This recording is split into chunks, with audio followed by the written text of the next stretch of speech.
بسم الله الرحمن الرحيم. السيدة ميري آيد مديرة المعونة الأمريكية، السيد ترينس بلاكبيرن المدير الإقليمي لمكتب الجمعية الأمريكية للمحامين والقضاة، السيد الصديق العزيز جريج المستشار القانوني لمكتب الجمعية الأمريكية للمحامين والقضاة. بسم الله الرحمن الرحيم. In the name of Allah, most merciful, most gracious. First of all, I would like to welcome Ms. Mary Allwood, the USAID Director, Mr. Terrence Blackburn, the head of the regional office for the ABA, Mr. Greg, the legal consultant for the ABA. أهلا ومرحبا بكم جميعا في مركز الدراسات القضائية، هذا الصرح الكبير الذي نعد فيه أعضاء النيابة العامة والقضاة. We would like to welcome you all in the NJCSC, and we would like to welcome you at this great edifice, the place in which we prepare the prosecutors and the lawyers for the future. والذي فيه نقوم بتدريب القضاة وأعضاء النيابة العامة وتأهيلهم للعمل بالقضاء. Where we train the lawyers and the prosecutors and rehabilitate them for working in the judiciary and doing the legal work in Egypt. وها أنتم أيها الأبناء الأعزاء، تتاح لكم هذه الفرصة في هذا المكان أسوة بالسادة أعضاء النيابة العامة والقضاء. And you, our sons, the students in the School of Law, have this opportunity to be here in this place and in the center along with all the prosecutors and attorneys. دعوني أعود بحضراتكم إلى العام الماضي حينما طرحت هذه الفكرة، فكرة المسابقة، على أن يتولى مركز الدراسات القيام به. Let me go back to last year when this idea was made of holding such moot court and such competition, and that it would be held in the National Judicial Studies Center. فقد تحمست لهذه الفكرة جدا، وكان من حسن حظي أن أتولى هذا الملف، ولقناعتي بالفكرة الجيدة قمت بإزالة كافة العقبات لإتمام هذه المسابقة. I was so enthusiastic about this idea because of my personal conviction that this is a very important idea and a competition. Thus, I was able to overcome all the obstacles we have faced in holding such a competition. وتمت المسابقة في العام الماضي وكانت ناجحة جدا، وها نحن نقوم بإعداد وبداية المسابقة هذا العام. Last year's competition was a success, and here we are inaugurating the competition of this year. وفي هذا العام بين عدد أكبر من الجامعات، وبإذن الله ستنجح أكثر من العام الماضي. This year in the competition we have a larger number of universities taking part in it, and we wish that it would be even more successful than the one of last year. سعادتي بهذه المسابقة أنها إعداد جيد لرجال وسيدات قانون يتحملون المسؤولية القانونية في المستقبل. I'm so happy with this competition because it is enabling us to qualify people who would work in the judiciary and do the legal work in the future and would be able to shoulder such a responsibility. ودعوني أقول لكم وللسادة القائمين على هذه المسابقة، أحسنتم اختيار موضوع المرافعة. Let me tell you and tell also the people who are responsible for organizing this competition that you have done great in selecting the topic of the arguments that would be discussed today. لما في المرافعة من أهمية في بناء شخصية قانونية لديها الثقة بالنفس والقدرة على الحوار والإقناع. Because the arguments enable the person to have the character that would be able to persuade people and to convince them of the arguments made. وحسن المظهر وكل مقومات رجل القضاء ورجل القانون بصفة عامة. As well as good appearance in addition to all the qualifications and the skills that should be at the person working in the legal field. فالمرافعة تظهر مهارات رجل القانون بشكل جيد. Because the arguments show the skills of the legal person and the attorney well. باسمكم جميعا أوجه خالص الشكر والتقدير للمعونة الأمريكية لما تقدمه لشباب مصر. On behalf of you all, I would like to extend our deep thanks to USAID for supporting the Egyptian youth. ولما تقدمه السيدة ميري لكم جميعا، ونحن نساعد في هذه المسابقة وتحت أمر حضراتكم جميعا إدارة المركز. And We would like to thank also Miss Mary for supporting us in holding this competition, and we'd like to inform you that all the team of the NJSC is ready to support you with anything you need during such a competition. شكرا لحضراتكم جميعا، وها هي المسابقة تبدأ بإذن الله. Thank you all, and let us inaugurate our competition. والآن مع السيد ترينس بلاكبيرن. And now the speech of Mr. Terence Blackburn. Thank you very much, Judge Hamid Al-Sawi. We, on behalf of the ABA, are very grateful to the Center and to you for your support in enabling this competition to be held in such a wonderful location. نود في البداية أن نتقدم بالشكر لسيادة المستشار حماد الصاوي. نحن ممتنون للغاية لسيادتكم وكذلك للمركز للمساعدة في عقد هذه المسابقة في هذا المكان لأنه موقع متفرد. The American Bar Association has been in Egypt since 2009, providing skills training for young lawyers and working with the universities to assist them to improve the legal education opportunities for the students. إن جمعية القضاة والمحامين الأمريكية موجودة في مصر منذ عام 2009، وهي تقوم بتقديم تدريب لزيادة مهارات المحامين وكذلك تعمل مع الجامعات المختلفة لمساعدتها في تطوير الطلبة الموجودين بها. I'd like to congratulate all of you students for your hard work in working and preparing and winning the opportunity to represent your universities here. أود أن أتقدم بالشكر والتقدير لكل الطلبة الذين بذلوا الكثير من الجهد وقاموا بالاستعداد لكي يتمكنوا من أن يمثلوا جامعاتهم في هذه المسابقة اليوم. And the professors who assisted them to prepare. وكذلك أود أن أتقدم بالشكر للأساتذة الذين ساعدوهم على الاستعداد للمسابقة. I will make a very brief thanks to the extraordinary work of the ABA staff in making sure this competition happened. And we will you'll be introducing people. Greg will be introducing them, but it's been a wonderful opportunity working with them. كذلك أود أن أتقدم بالشكر لكل فريق العمل في جمعية القضاة والمحامين الأمريكية للعمل الذي بذلوه في تنظيم هذه المسابقة. جريج سوف يذكرهم ويذكر أسامي كل من شاركوا، ولكنني أود أن أشكرهم بشكل عام. And I'd like to gratefully recognize the financial support from USAID, without whose support none of this could happen. So we are very grateful. أود كذلك أن أتقدم بالشكر للUSAID مركز صندوق التعاون الدولي الأمريكي للمساعدة وللدعم المالي الذي قدموه لنا في هذه المسابقة. And now it's my very great privilege to introduce to you Dr. Mary Ott, who is the USAID Mission Director in Egypt. وكذلك الآن أود أن أتقدم لكم الآن بالشكر وأقدم لكم السيدة ماري أوت وهي مديرة USAID في مصر وسوف تلقي كلمتها الآن. Dr. Ott came to Egypt as mission director earlier this year, but this is not her first time in Egypt. This is a return for her because she served as deputy chief of mission, deputy mission director for USAID from 2003 to 2006 here in Egypt. إن السيدة أوت جاءت في بداية هذا العام لكي تكون هي المديرة للUSAID في مصر، لكن ليست هذه هي المرة الأولى التي تكون موجودة بها في مصر، فهي قد عملت في مصر من قبل، ولكنها عملت كنائب رئيس بعثة في مصر منذ عام 2003 حتى عام 2006. Dr. Ott has her PhD in agricultural economics.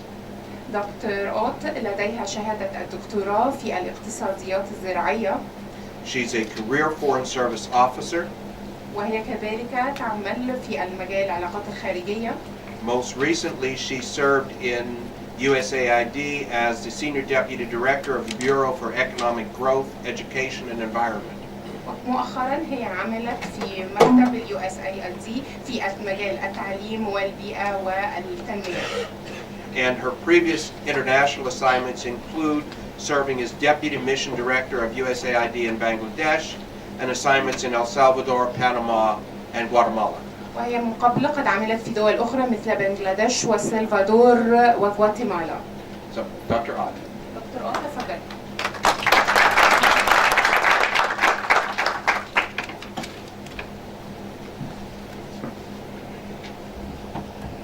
Thank you, Judge Hamid Al-Sawi. I am extremely pleased to represent the United States government at today's event.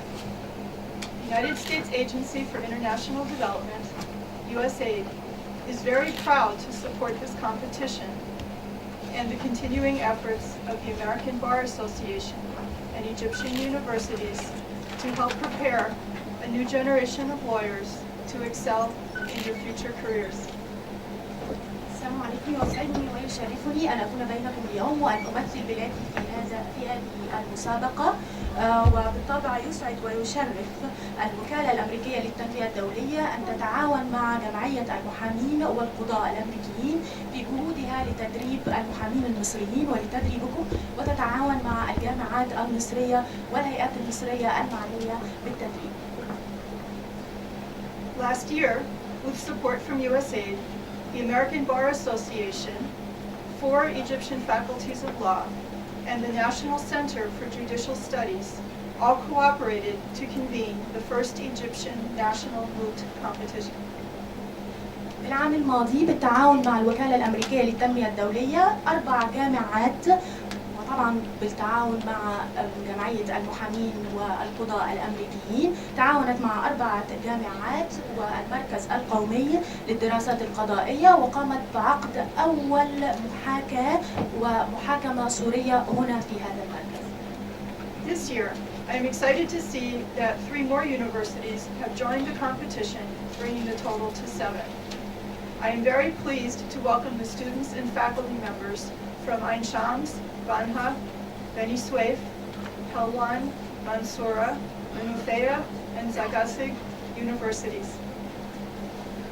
وهذا العام إنني سعيدة لأن هناك 3 جامعات أخرى انضمت إلى هذا النشاط، وإنني اليوم سعيدة للغاية بالترحيب بجامعة عين شمس، جامعة بنها، جامعة بني سويف، جامعة حلوان، جامعة المنصورة، جامعة المنوفية، وجامعة الزقازيق. I would also like to welcome the competition judges, as well as the professors, administrators, coaches, and others who have been involved in developing the moot court program in Egypt. كما أود أيضا أن أرحب بالسادة القضاة المشاركين في هذه المسابقة، وبالأساتذة والمدربين والإداريين الذين قاموا على إعداد هذه المسابقة. USAID is responding to the changes sweeping this region by supporting efforts that promote human dignity and individual self-determination. إن الوكالة الأمريكية للتنمية والتعاون الدولي تواكب التغيرات التي تحدث في هذه المنطقة من العالم، وتحاول أيضا أن تسعى جاهدة لدفع الكرامة الإنسانية والتنمية البشرية. We have a particular interest in focusing our work on the youth of Egypt. Programs like the Rule of Law Initiative create exciting and meaningful opportunities to support Egypt's youth to have an impact on the country's future. وبالطبع نحن نهتم بالدرجة الأولى بالتركيز على الشباب، ومبادرة سيادة القانون هي من المبادرات التي تساعد الشباب المصري على أن يلعب دورا هاما في المجتمع. To compete in today's global markets, businesses need commercial lawyers who are able to respond to rapidly changing circumstances in the competitive environment. للتنافس في هذه الأسواق في هذه الآونة بالطبع إن المحامين يحتاجون إلى مهارات خاصة لكي يواكبوا هذا التنافس. We believe that activities such as the moot court competition are relevant to the market and to the needs of your future employers. ونحن نؤمن بأن الأنشطة مثل هذه المسابقة تدفع قدما بمهارات الشباب وتساعدهم على أن ينموا مهاراتهم في مجال القانون ومجال المحاماة. Your participation in this program helps to build that pool of well-trained lawyers by enhancing legal education in Egypt. وإن مشاركتكم في مثل هذا البرنامج تعمل على زيادة هذا الكم من المحامين ورجال القانون المدربين في مصر. Through this program, law students such as yourselves have the opportunity to develop legal skills in very practical ways. خلال أو في إطار هذا البرنامج طلاب كليات الحقوق مثل حضراتكم يتاح لهم تنمية مهاراتهم في مجال المرافعات وفي مجال القانون.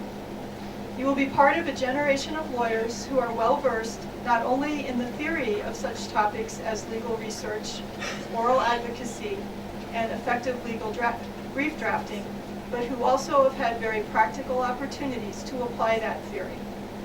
وبالطبع أنتم سوف تكونون جيلا وجزء من دين متمكن ليس فقط من النظريات الخاصة بكتابة المرافعات والمذكرات القانونية والأمور النظرية، لا، أنتم سوف تكونون متمكنون أيضا من الجانب العملي لأنكم قمتم بممارسة هذا بصورة عملية. The practical skills gained through activities like this competition are essential for success. Being involved in this dynamic and engaging learning experience improves your legal analysis, your oral advocacy skills, and helps to build self-confidence. وبالطبع إن المهارات العملية التي تكتسب من مثل هذه الأنشطة التي نحن فيها الآن تقوم بتنمية وصقل التحليل القانوني، المرافعات الشفهية والقدرة على المواجهة. As importantly, this competition allows you to develop important professional relationships with students from other universities and members of the legal profession throughout Egypt. وهذه المنافسة أيضا تمكنكم من أن تقوموا بعملية تشبيك وبناء علاقات مع طلاب من جامعات أخرى وكليات قانون أخرى في مصر. So whether you are a student, a lawyer, or a judge, I hope that each of you will look back and see that your participation in this competition has contributed to your professionalism, your integrity, and your dedication to your important profession.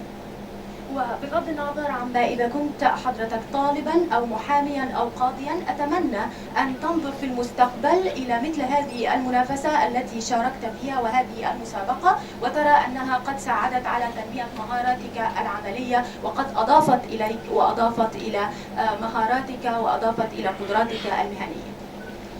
I would like to thank the judges and lawyers who have volunteered their time to serve as arbitrators in this exciting competition. أود أن أتوجه بالشكر للقضاة والمحامين الذين قد قاموا بالمشاركة هنا من أجل التحكيم في هذه المسابقة. I would also like to thank all of the professors, administrators, and coaches who founded and supported the Moot Court competition, as well as the members of judicial institutions who gave their time to enrich the experience for students. كما أود أيضا أن أتوجه بالشكر لجميع الأساتذة وجميع من قاموا على التدريب والإداريين الذين قاموا على هذه المسابقة. كما أود أيضا أن أتوجه بالشكر للمعاهد القانونية في مصر التي ساعدت على تدريب هؤلاء الطلبة لحضور هذه المسابقة. In particular, I would like to thank the American Bar Association, which has led the competition and provided the training for faculty, members, and students. أود على وجه الخصوص أن أتوجه بالشكر لجمعية المحامين والقضاء الأمريكيين التي قامت على التدريب وقامت على الدفع قدما بهذه المبادرة منذ البداية. Most importantly, I wish to recognize the hard work of the students and law professors of the universities participating in the competition. وبالطبع أود أيضا أن أتوجه بالشكر للطلاب وأثني على مجهوداتهم التي قاموا بها من أجل المشاركة في هذه المسابقة، وبالطبع كانوا مدعومين من قبل أساتذتهم الذين قاموا على تدريبهم. There are many here today to compete, but there are also nearly 1,000 other students who participated in training conducted by the ABA or who participated in the Moot Court competition activities at their universities that resulted in the selection of the 14 teams who are proudly representing their universities here today. هناك العديد من الطلبة جاءوا اليوم لكي يشاركوا في المسابقة، ولكن هناك أعداد أكبر في الكليات قد قاموا بالمشاركة في التدريبات التي أدت إلى التصفيات والتي خرجت بال14 فريقا الذين هم موجودون الآن من أجل إجراء هذه المسابقة. I feel a great sense of optimism when I see future professionals such as yourselves building your skills so that you can play an active role in your country's future. إنني أشعر بالكثير من التفاؤل عندما أنظر إلى مهنيين مثل حضراتكم يحاولون بناء قدراتهم وزيادة مهاراتهم من أجل أن يشاركوا في مستقبل مصر. Your energy, skill, and commitment are inspiring. إن مجهوداتكم وحماسكم والتزامكم يعدون مصدر إلهام بالنسبة لنا. As you go forward in your careers, I hope that you will channel this experience into your professional life as you promote a fair judicial system that has an impact on the lives of all Egyptians. وأود أن تظل هذه التجربة في أذهانكم في أثناء عملكم في الحياة العملية وحياتكم المهنية في المستقبل، بحيث تدعموا نظام قضائي عادل يؤثر إيجابا في حياة المصريين. And again, my thanks to you for inviting me to participate in this ceremony today. Shukran. ومرة أخرى أشكركم على دعوتي لمشاركتكم اليوم.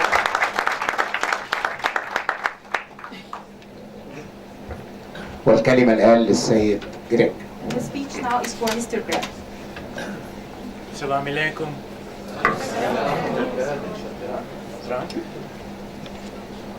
Microphone on? Microphone.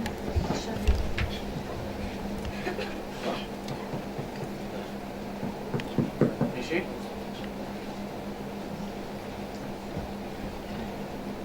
أهلا بكم. يعني ازيكم؟ تمام. تمام. مش محتاجين ترجمة. It's very nice to see you again. يسعدني أن أراكم مرة أخرى. فين عين شمس؟ أهلا بكم. فين بنها؟ أهلا بكم. فين بني سويف؟ أهلا بكم. فين هلوان؟ هلوان. أهلا بكم. فين منصورة؟ منصورة؟ أهلا بكم. فين منوفية؟ أهلا بكم. فين زاغزي؟ زاغزي. أهلا بكم. Justice Hamada? Yes. Mayor? Dr. Ott, thank you for being here today and for supporting the program. دكتور أوت، شكرا لوجودك بيننا اليوم ولدعمك لهذا البرنامج. May I ask the professors who are here to stand up هلا طلبت من الأساتذة الموجودين الآن أن يقفوا and be recognized? ونصفق لهم.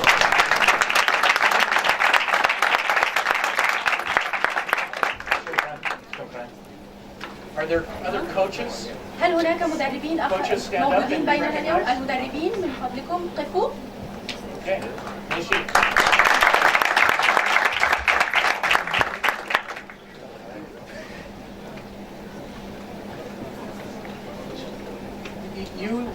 Those of you who are competing today, الذين سوف يقومون بالمشاركة في المسابقة اليوم، we know you've worked very hard to prepare to be here today.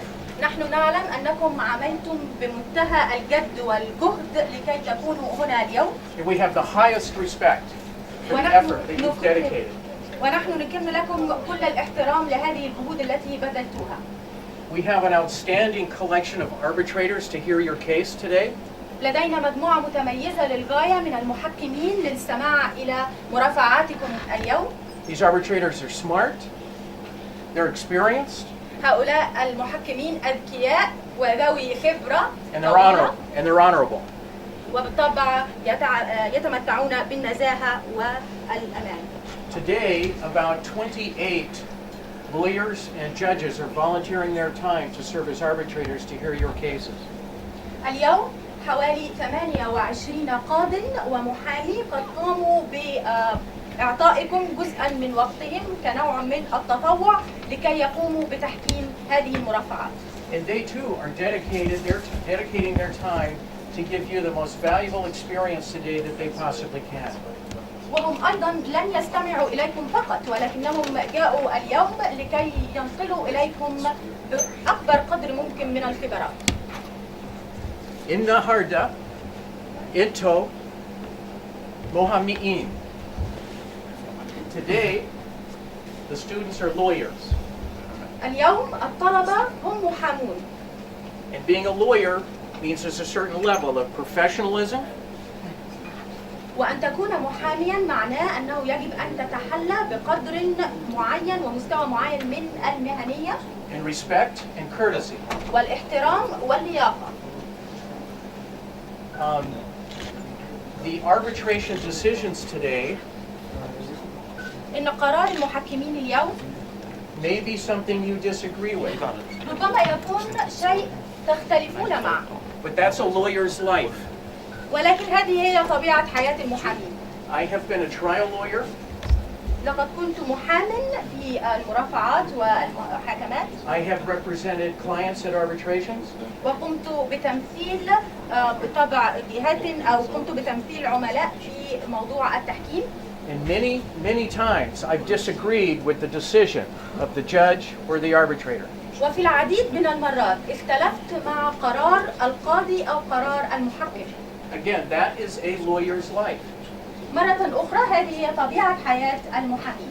And today, all of you are lawyers at these arbitration hearings. واليوم أنتم جميعا محامين في هذه الجلسات. So again, as lawyers, we conduct ourselves إذن مرة أخرى نحن كمحامين نتعامل بطريقة معينة with professionalism, respect, and courtesy.